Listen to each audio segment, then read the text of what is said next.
Assalamualaikum warahmatullahi wabarakatuh. Kami dari kelompok 4 analisis deret waktu kelas RB ingin menjelaskan apa itu analisis pengaruh iklim serta curah hujan terhadap hasil perkebunan teh Indonesia pada tahun 2017 sampai 2018. Di sini saya akan memperkenalkan anggota dari kelompok 4 ADW-RB. Yang pertama ada Khoirunisa, Dion Steven Sianturi, Erica Margareta Lestari, Azahra Nurfadilah Zaira, dan M. Rizky Ananda. Masuk ke pembahasan. Pembahasan pertama ada latar belakang, lalu yang kedua ada identifikasi masalah, yang ketiga ada estimasi parameter, yang keempat ada diagnosa model, yang kelima ada analisis korelasi persen, yang keenam ada kesimpulan. Latar belakang. Teh adalah salah satu minuman yang paling banyak dikonsumsi oleh orang-orang di dunia. Oleh karena itu, teh memiliki nilai jual yang cukup tinggi di pasaran dan menjadi penopang ekonomi Indonesia. Pada tahun 2018, Indonesia tercatat memiliki 104.420 hektar kebun teh yang menghasilkan 139.290 ton daun teh kering yang siap digunakan. Jumlah ini tergolong besar, sehingga menjadikan Indonesia masuk sebagai negara penghasil teh terbesar di dunia. Dikarenakan cukup vitalnya hasil perkebunan teh di Indonesia, maka banyak penelitian dilakukan untuk meningkatkan produktivitas perkebunan tersebut. Salah satu objek yang diteliti adalah dampak yang diberikan oleh iklim pada produktivitas hasil perkebunan teh. Berdasarkan iklim Indonesia yang termasuk tropis, apakah ada keterkaitan antara iklim dengan hasil produksi perkebunan teh di Indonesia?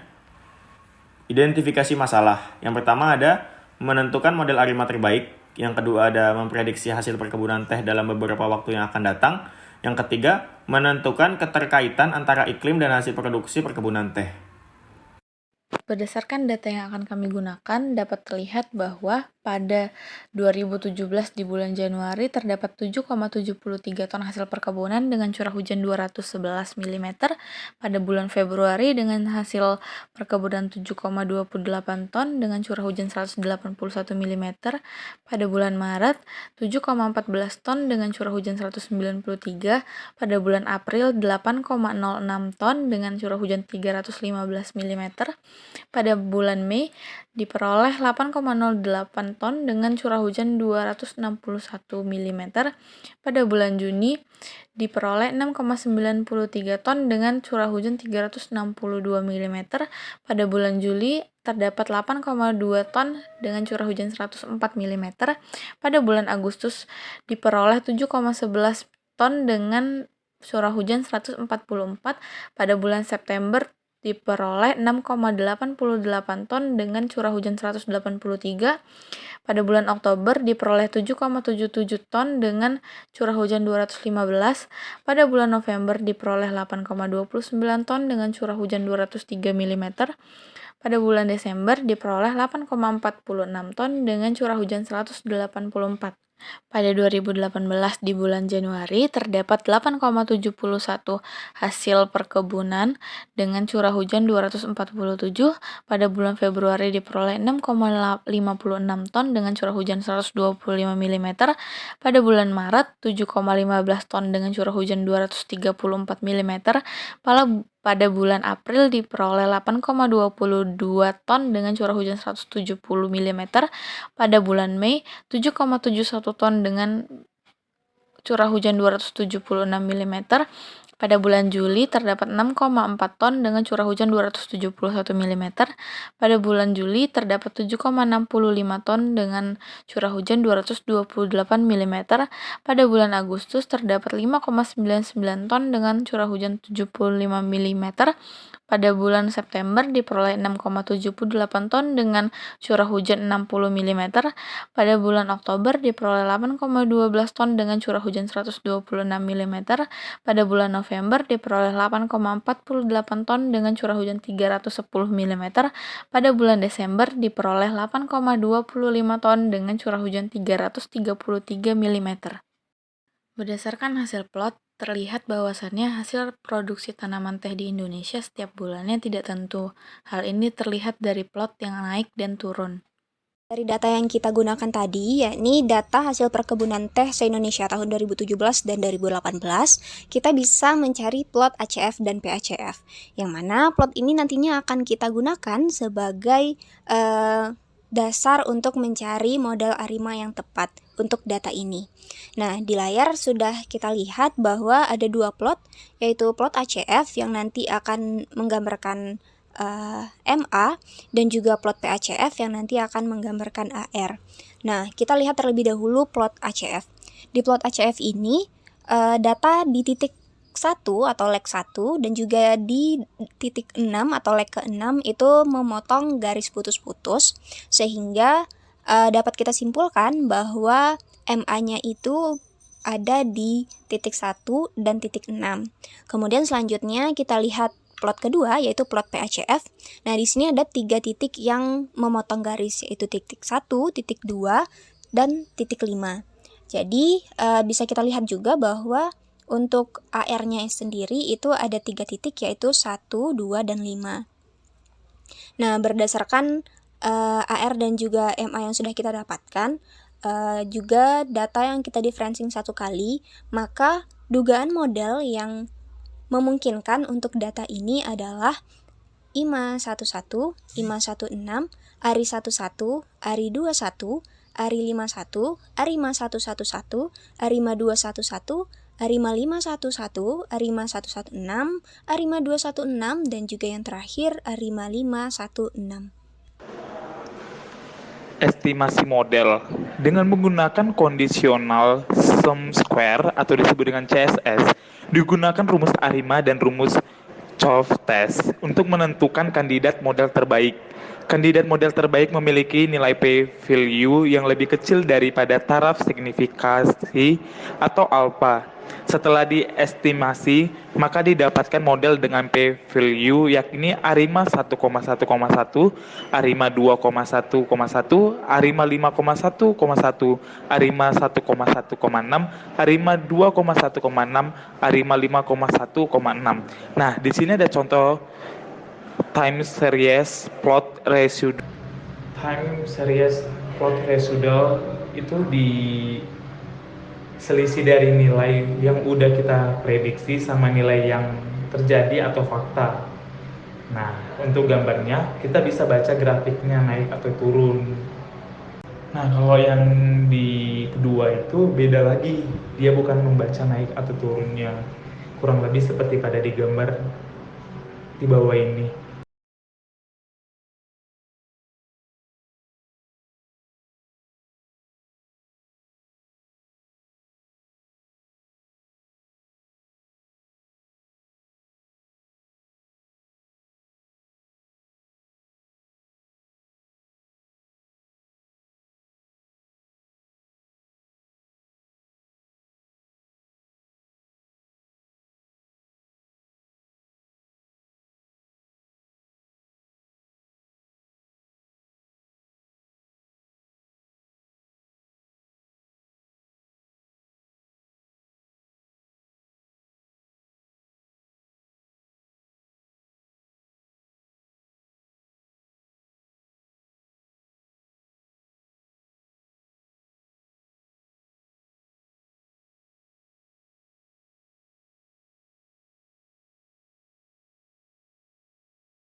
Untuk menentukan model ARIMA terbaik, kita dapat menggunakan perintah summary dan dilihat dari hasil nilai MAPE terendah.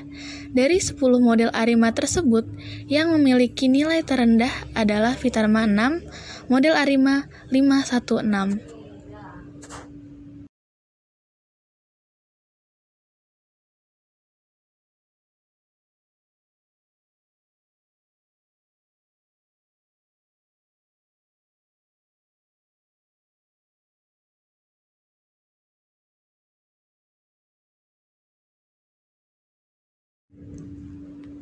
Selanjutnya, untuk melakukan prediksi hasil kebun teh selama 6 periode ke depan dapat dilakukan dengan cara forecasting yang hasilnya dapat dilihat dari grafik berikut. Pada grafik berikut, prediksi periode pertama akan mengalami penurunan yang tajam, yaitu dari 8,5 ton menjadi 6,5 ton.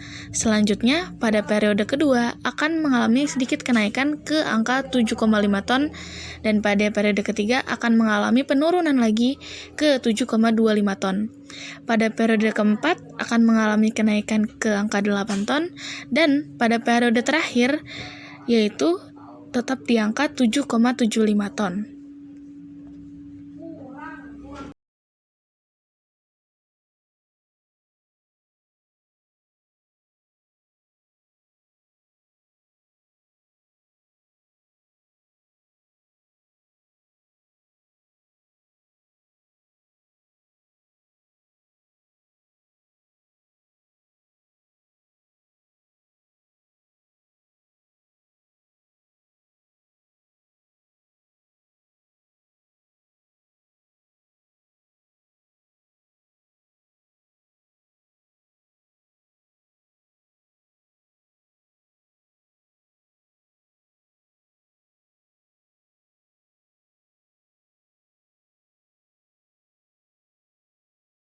Data yang sudah kita dapatkan setelah hasil pengolahan dari tahap-tahap sebelumnya, selanjutnya untuk mengetahui apakah suatu iklim berdampak atau berpengaruh terhadap hasil perkebunan teh Indonesia, maka kita lakukan uji sekali lagi dengan uji korelasi Pearson. Nah, di sini sebelum kita masuk ke RStudio, terlebih dahulu kita masukkan data curah hujan dan juga data hasil perkebunan di Microsoft Excel, kemudian kita masukkan ke RStudio. Nah, di sini juga sudah tersedia rumusnya dengan menggunakan rumus Cortez, kemudian masukkan data yang ingin kita cari korelasinya. Di sini kita memasukkan core.test hasil hujan, kemudian metodenya itu metode Pearson. Nah, setelah kita run, maka outputnya mengatakan bahwa Sekian video presentasi dari kelompok 4, kurang lebihnya kami mohon maaf. 0,324659. Assalamualaikum warahmatullahi wabarakatuh. Terima kasih banyak. Menurut klasifikasinya, nilai ini tergabung ke dalam korelasi yang berhubungan lemah atau hubungan rendah. Nah, nilai ini merupakan nilai p-value yang kita gunakan untuk masuk ke uji hipotesis. Di uji hipotesis, kita menentukan terlebih dahulu H0 dan juga H1-nya. H0 di mana nilai p-value-nya itu lebih kecil daripada taraf signifikansi atau 0,05. Karena data kita ini 0,32456 itu lebih kecil daripada 0,5, maka data ini membuktikan bahwa adanya hubungan atau dampak yang diberikan oleh iklim kepada hasil produksi teh Indonesia.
Setelah kita memiliki data yang kita butuhkan dan juga sudah melakukan semua uji dan juga analisis, maka kita mendapatkan kesimpulan yang dapat menjawab pertanyaan-pertanyaan dari identifikasi masalah yang sudah disebutkan di awal.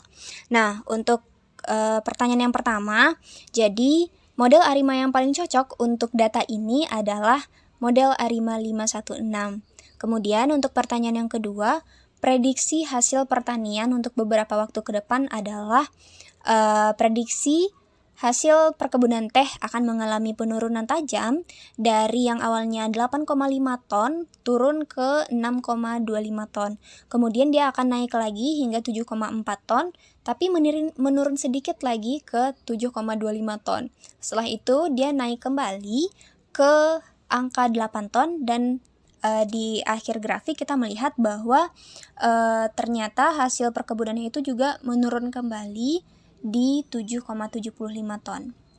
Selanjutnya untuk kesimpulan yang ketiga, untuk pertanyaan apakah ada keterkaitan antara iklim dengan hasil perkebunan teh Indonesia. Nah, setelah kita lakukan berbagai macam uji di langkah-langkah sebelumnya dan juga terakhir dengan uji Pearson, maka kita mendapatkan kesimpulan bahwa nilai koefisien korelasinya itu lebih kecil daripada taraf signifikansi, sehingga H0-nya ditolak, yang menunjukkan dan juga memberi kesimpulan bahwa adanya hubungan antara iklim dan juga hasil produksi perkebunan teh.